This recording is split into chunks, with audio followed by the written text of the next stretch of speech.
Ladies and gentlemen, thank you for listening. Thank you for downloading. And thank you for subscribing to the latest edition of the 12 Kyle podcast. I am your boy, 12 Kyle. Check this out. On this episode, what I want to talk about is circles, more specifically, my circle and your circle. Um, Actually, before I even get started, let me go back and I want to take a second to thank everybody who called, sent text messages, sent tweets, messages on Instagram, congratulating me on my 500th episode, which was the episode before this. This is actually episode 501. Um, but yeah, I want to thank you guys. It really, put a smile on my face, and I really appreciate it. I'm not really one who does a lot, but when things happen, that make me smile, I really appreciate it. So, I'm thankful. I'm thankful. Uh, in fact, I wish I had time to talk about how King Germ from the Pod and Saved Our Marriage podcast and Uncle Dolomite from the Too Much Game podcast, two of my friends, called me on a three-way call this past Friday and roasted me for about 10 minutes about how 12 Kyle was talking shit. And they said they had always heard me be humble, but I was on my shit talking phase, which I don't think I was, but I mean, it is what it is. But those dudes are crazy. So shout out to them, those two.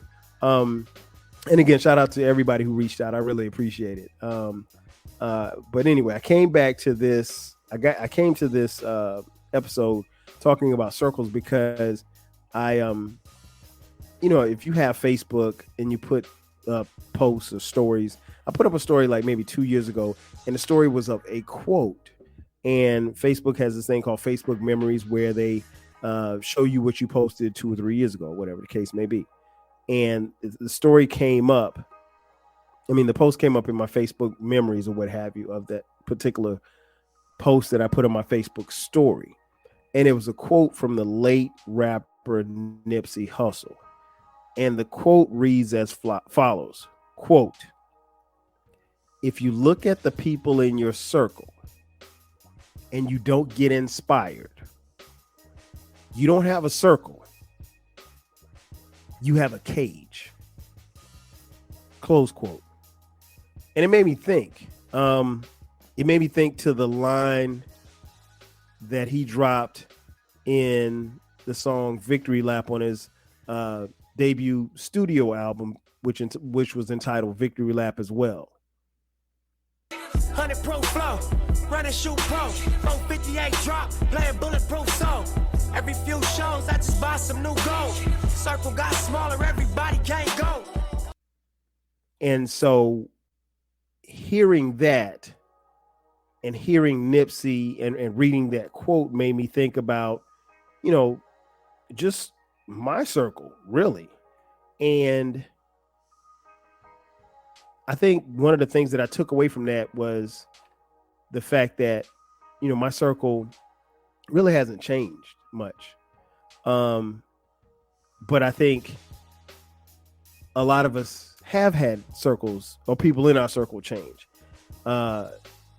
As he said in the song, circle got smaller, everybody can't go.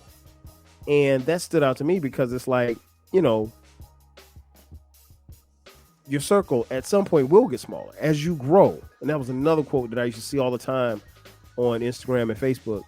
It says, as you grow older, your circle will become smaller.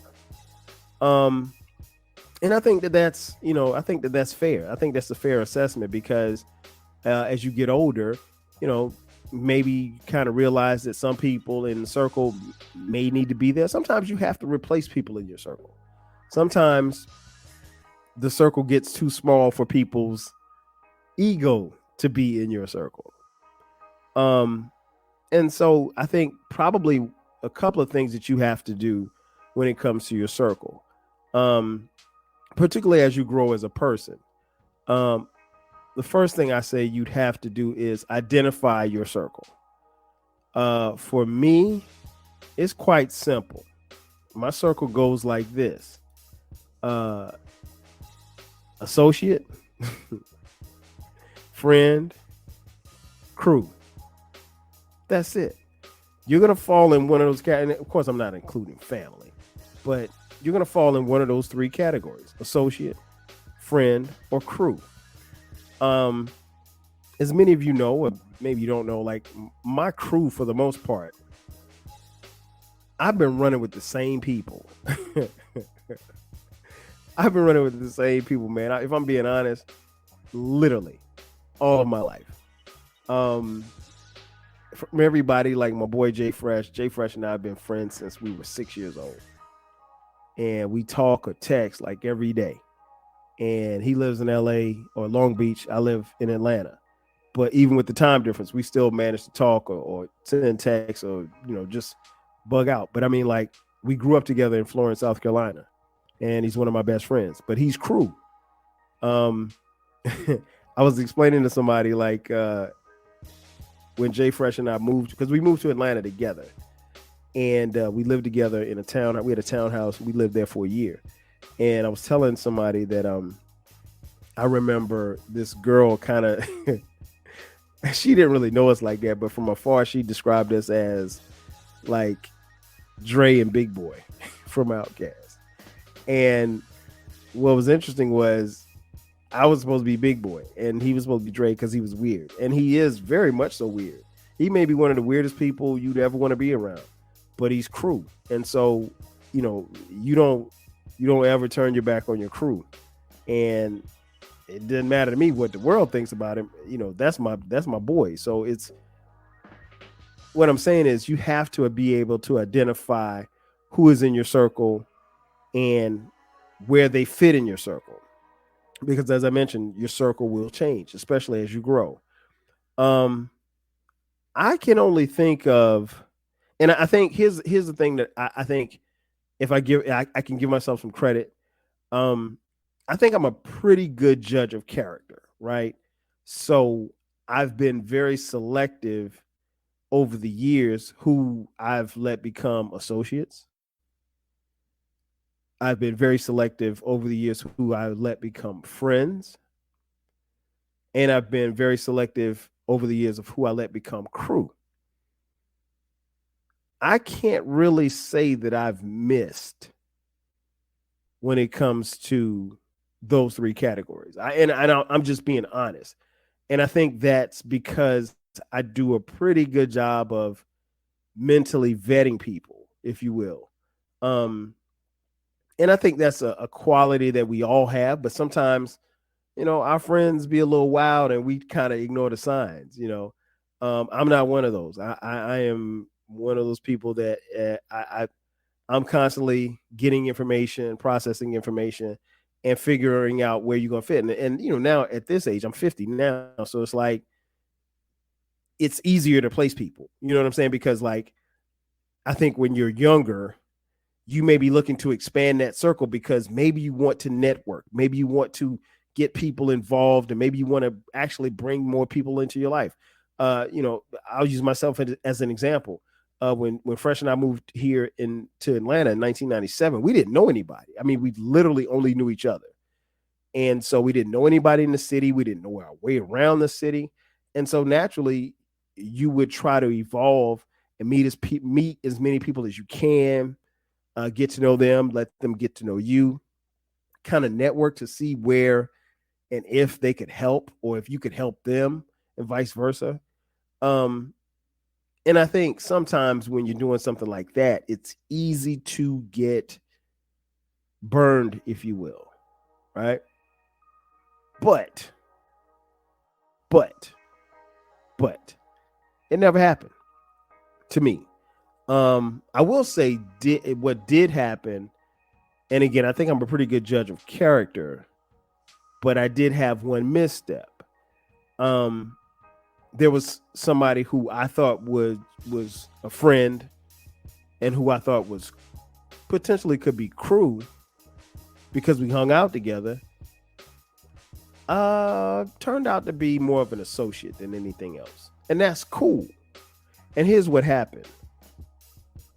And I'll never forget it because at the time, I want to say we were expecting our first son, Dion. So Sharice and I were expecting our first son.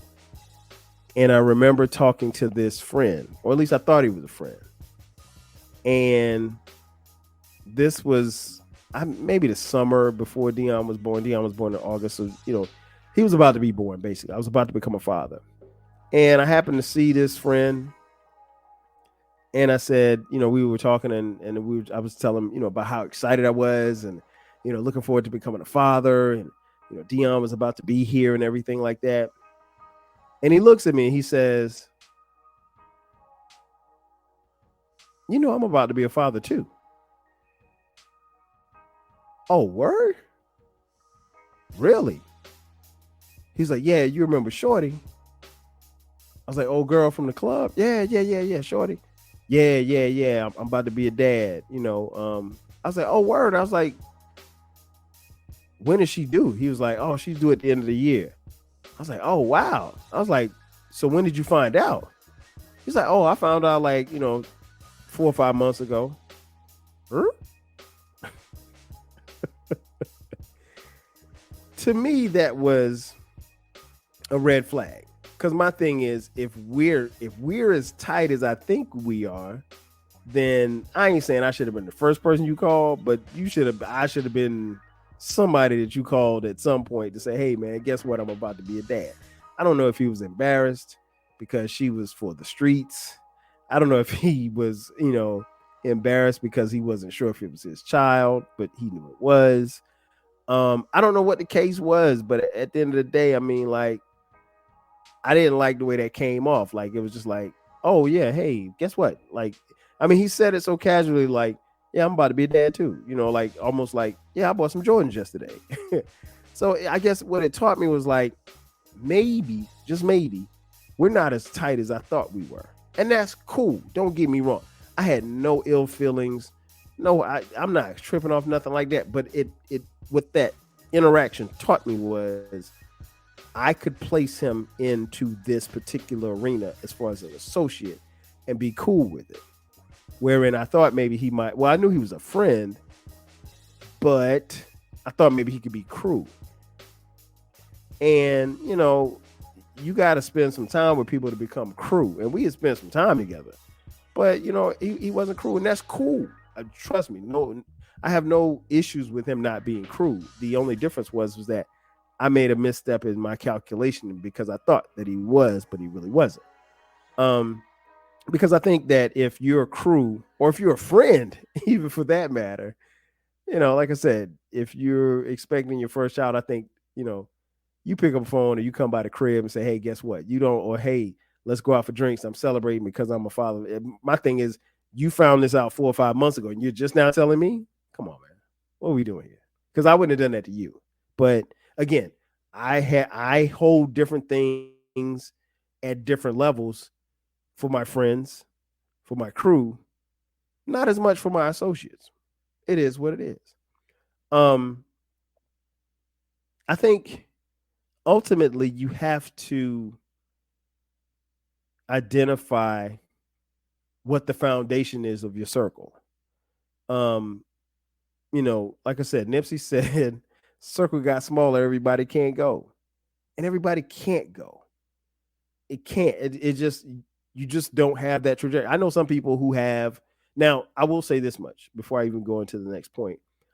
I think I'm probably one of the few people who have a lot of friends. And I'm not saying that bragging. I mean, like, I genuinely have a good deal of friends and people who call me friends. And I mean, even through this podcast, I've been able to expand my friendship because, as I mentioned before in previous episodes, there are people who probably listen to this podcast who I've never talked to, but they may consider me to be a friend because they feel like they know me through this podcast. And I have no problem with that. And then I've made friends along the way through this journey, through this podcast.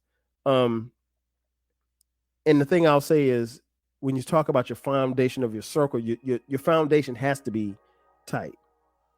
It has to be tight. When I look around my crew, I think everybody really embodies, what it is that I want from my crew to be, because that's just who they are. They're solid men and women. And I do say women because I do have women friends in my crew who are just as solid as my dudes. Um, One thing, communication. Communication is paramount because I think, obviously, even as friends, as crew, if you can't communicate, then I mean, what are we doing? What are we talking about? You know what I'm saying? Like, there's if we don't communicate, I don't really know how you can consider yourself to be crew or a friend for that matter. Um, and I'll give you an example. Like Jay Fresh and I talk, like I said, all the time. But I may have somebody in my crew that I don't talk to every day or don't talk to every, um, month or so. Maybe we might talk a month, maybe two. It may never more than 2 months go by. But I have members of the crew that I don't talk to on a day-to-day basis, but we're still tight, and we literally, I mean, even like Jamel. Jamel is, you've heard Dr. Jamel on here. We're crew. I may go a couple of weeks without talking to Jamel, and when we talk on the phone, we literally pick up like where we left off. So it's not like there's not any lull, there's not any. We catch up, we talk, we laugh, the whole nine. And I think that's important because I think, again, that's the foundation of communication, foundation of our circle, foundation of my circle. One of the pillars of that foundation is communication. If you can't communicate with your friends, your best friends, your boys, your girls, I mean, are you really tight? I mean, you can't get on Instagram and say, well, hey, yo, this is my dog, this is my. No, I mean, that's for show. I'm talking about people who are there when the lights aren't on, when there isn't any filters, the people who are there when times are rough. And not everybody's going to have great times, but, those people, I think there's something to be said for those who, and I can only speak for myself, those who knew you when you didn't have anything, as opposed to those who know you now and you got something. Whatever that something is. But yeah, communication is a huge pillar of the foundation of your circle. Trust is another pillar of the foundation of your circle. It goes without saying. I mean, like, if you don't have trust, you don't have anything. I mean, that's I don't know what else to tell you if you don't have trust in your crew or your friendship or your circle or even with your associates. You should be able to trust your associates. And even if you give them very little information, you still should be able to trust them. But trust is big for me.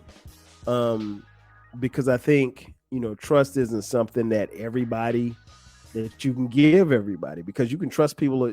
It's some people you can only trust them as far as you can throw them. And that's just what it is. Others, I think it's important that the trust is there and, that it's shown, and you don't have to question whether or not you trust someone. Hang on a second. Let me grab some water. Get kind of thirsty from talking all this blood.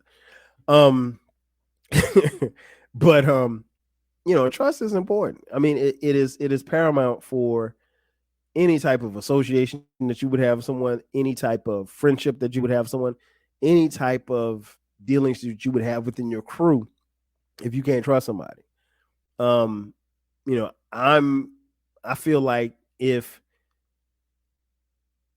you're that close to me, then I'm supposed to trust you with my last.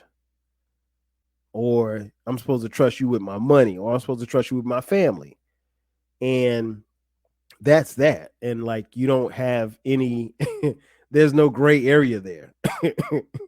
There's no type of gray area. You either are or you aren't. There's no in between. And one of the other pillars of the foundation of your circle, for me, is loyalty. I would say unequivocally, and I think anybody that knows me well enough will tell you this, I'm extremely loyal to a fault. I'm never going to abandon the people that I came up with. I'm never going to, and it's funny because it's like, I remember like one of my favorite athletes of all time is Allen Iverson, aka Bubba Chuck. And so I remember when early in his career, when Bubba Chuck was getting into trouble, um, you hear these announcers, he should just leave his friends. His friends are bad for business. And I'm like, man, y'all don't know. Like, this dude, his friends are probably the only people that he can trust. Can't trust the fans, can't trust the organization because the organization is his employer. You can't trust the people in the streets that's coming at you. The only people that you can trust are the people that literally have been down with you since day one. Now, on the flip side of that, you can't have your friends getting you into trouble, or leading you towards trouble. But at the same time, like, to tell Allen Iverson that his man from fifth grade that he's been running with before he was Bubba Chuck, that he got to get rid of him because he's got a criminal record. Come on, man, that don't make any sense. I mean, you have to trust that he's going to make the right decisions with his friends, and his friends will make the right decisions as far as keeping him in or out of situations. But other than that, come on, man, listen, what are we talking about here?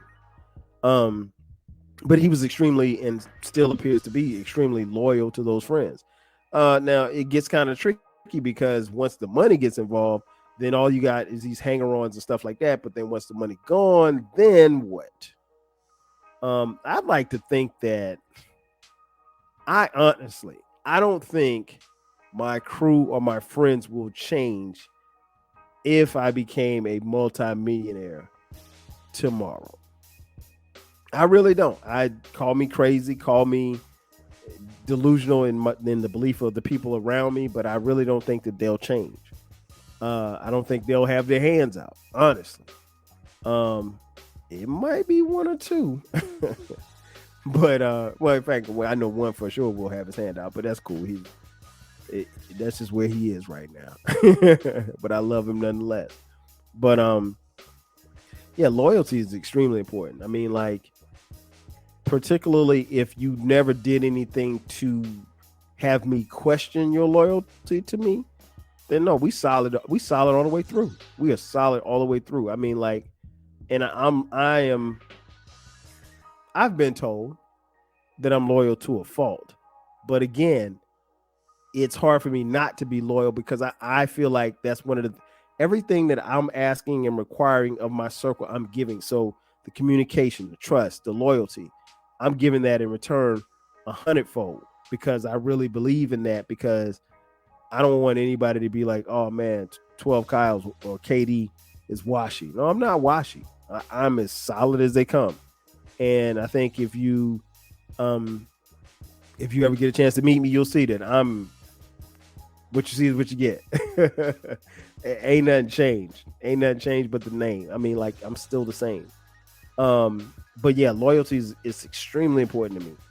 And because I don't think we have a lot of loyalty around. And I mean, like, another inspiration for this particular episode was the aforementioned Uncle Dolomite on his podcast, Too Much Game, a couple of days ago. He was just talking about, your circle of friends and how they interact with you and the things that, you have to pay attention to as well. And I mean, he touched on a lot of different stuff, man, but those things kind of stood out to me.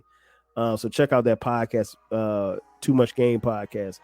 But I think, like, loyalty and your friendship and the trust and the communication, all of that stuff goes hand in hand. And so if I can't trust you, I really can't expect you to be loyal to me.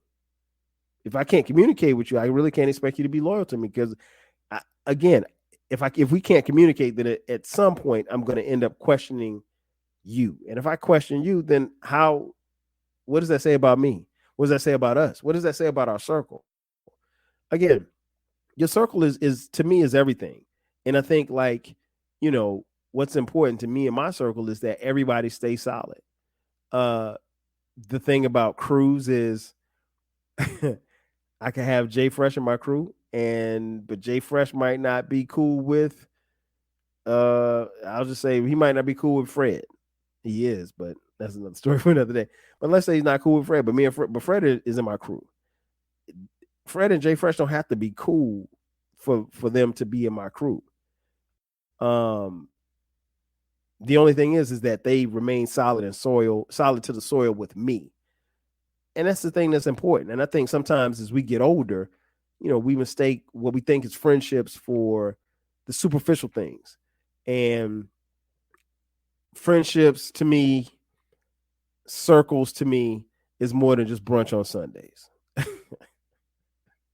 It's more than just, going to the club, getting slizzard and having a good time. It's more to it than just, playing spades. It's together. It's a lot of things. It's every single day, all of the things that encompass what goes on through your life. And it's more importantly about being there. I would rather be there for a friend than to take a friend out to brunch on Sundays. I mean, that's just me.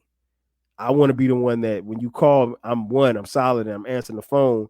I'm not ducking your phone calls. And you're not ducking my phone calls. But yeah, I think all of that stuff contributes to the circle. And again, we all have to monitor and, be realistic about our circle. And I'll go back to the quote that Nip said, if you look at the people in your circle and you don't get inspired, you don't have a circle, you have a cage.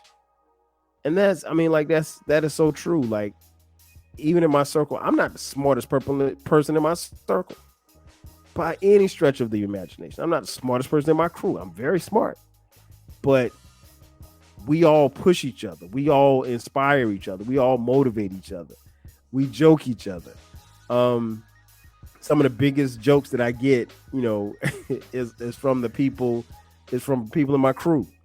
And while you guys love this podcast, these guys have so many jokes about my podcast. And so, but it's all in good fun, and it's all in jest, and it's all in love. But I think at the end of the day, we're all inspired by each other, and I'll give you an example before I get out of here. Like, I remember specifically my crew when we were in middle school, my crew from back home. We were in middle school, and like one guy got an A, and then the next person got an A on the test. And I missed the test because I was out of school sick. And then so I came back and I wanted to get an A on the test too, because my homies had already gotten A's. And it's just like, that's the kind of stuff, like, you should be motivated. So when your friend gets a new car, you should be motivated. Not necessarily that you got to go get a new car, but you should, one, be motivated. You should be also happy for your friend. I mean, who doesn't celebrate their friend's success, and be just as happy for their friend's success? If you can't be happy for your friend and any type of success they're having, then who are you? What are you doing as a friend? Again, if you look at the people in your circle and you don't get inspired, you don't have a circle, you have a cage. That is, it doesn't get any more simpler than that. And so what I want everybody to take away from this podcast and those quotes is that, like, examine your circle. Nip said it best. Circle got smaller. Everybody can't go. As you continue to rise and as you continue to do certain things and grow as a person, everybody ain't going with you. Hopefully, your crew can go with you. Your friends can go with you. Your associates can go with you. But in reality, they may not all come. And that's okay. And you have to be okay with it being okay. Because ultimately, it's about you and your circle and what you're trying to accomplish. That's going to do it for me, ladies and gentlemen. Thank you for checking out this edition of the 12 Kyle podcast. Be sure to subscribe to the podcast. The podcast drops every Thursday at midnight. From time to time, we drop bonus episodes on Sundays at midnight. Now, if you feel inclined and you feel happy and you like what you hear and you want to bless the podcast, hit us up. Send us a couple of dollars. Cash App, $TWELVEKYLE. Again, that's going to do it for me. I am your boy, 12 Kyle. This has been the latest edition of the 12 Kyle podcast. I'll catch you guys next time. 5 G's. Cheer. Whoever you surround yourself with, you around 10 broke niggas, you're going to be the 11th one. You around people that have high standards for themselves, or high integrity, got high high standards for their friends, for their people, you know, that's gonna rub off and you're gonna have that type of energy around you. So if you with somebody and they somebody that's high energy or a powerful person, you know, that's motivation for you to stay on top of your game.